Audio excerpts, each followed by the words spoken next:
What's up, guys? I thought I'd film a little bit about what I'm gonna do today.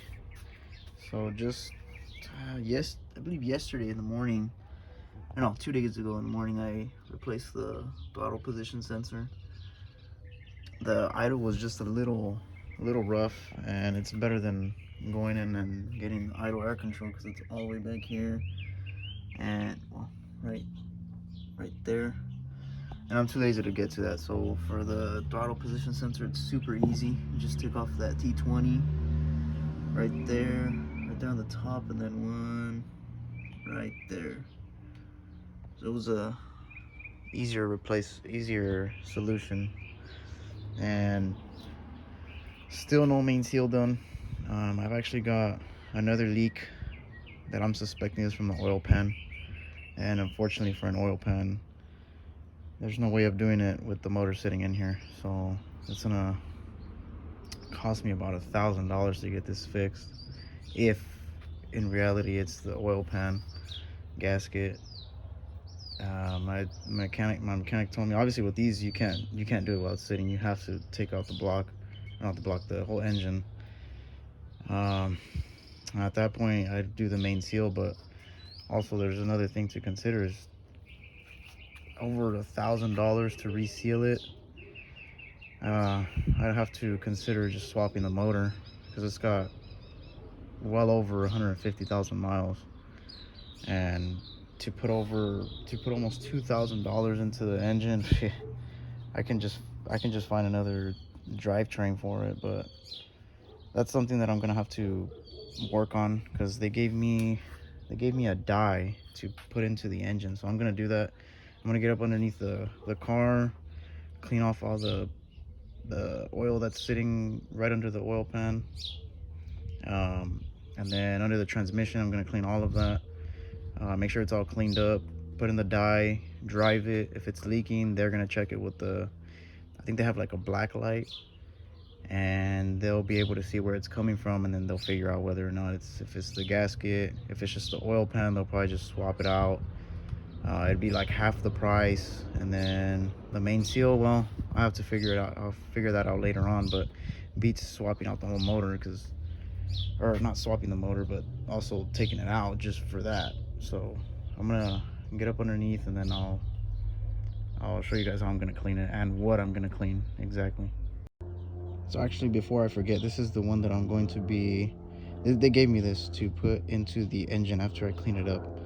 So he recommended I pressure wash it, but I noticed that, I'll show you guys underneath, but since these are older cars, they don't have all the what do they call them, like the engine splash shields.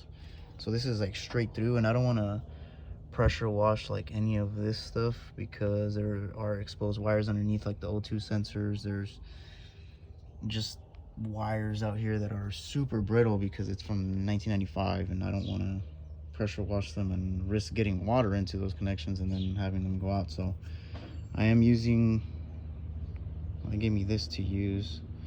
So you can throw it into your engine, the transmission, a fuel tank, or your power steering system to see where the leaks are coming from.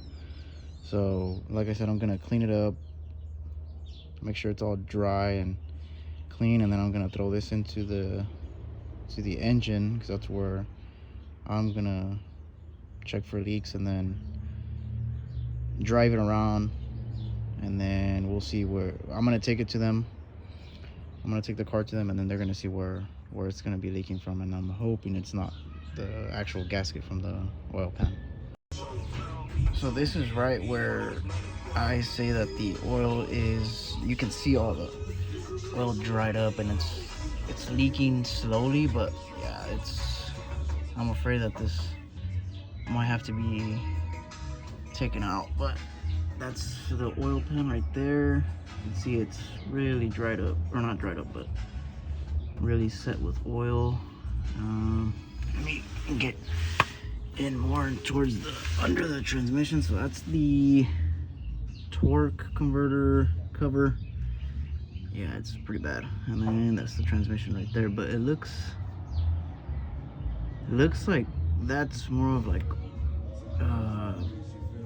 motor fluid, more motor oil because it's black, but I could be wrong. I just replaced the starter back in October, I believe, and it's getting pretty wet with the oil too. Under the oops, right under the filter is not too bad. I replaced those oil cooler lines, so that's not bad. Let's see where else. So it doesn't look terrible, but I do have my work cut out for me.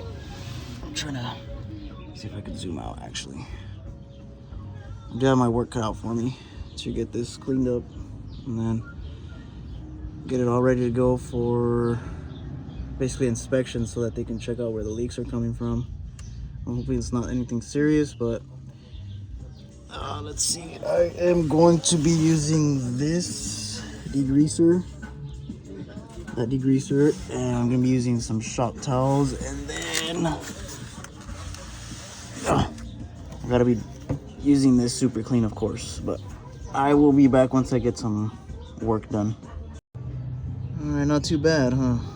Got the, well, not completely done with the transmission. You could tell right in there. Still need a little bit to go. I think I'm gonna go with either a brush or a wire brush. And then got this cleaned up, so I'm working more towards the engine. Got a little bit of it cleaned up, but most of it is going up towards there. And then over here where the starter's at, like right around there. I'm not sure if it's upside down or not, but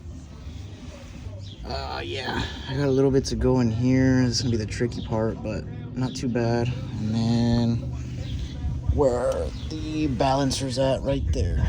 So I've it's quite a bit, but it's not terrible. But then again, I've used all that so far, so it is quite a bit of an oil leak. Luckily, it's not been dripping onto the concrete or anything. It's just a slow leak, so at least there's that. But I just don't know where it's coming from. But let me finish it up, and I'll finally be done with this.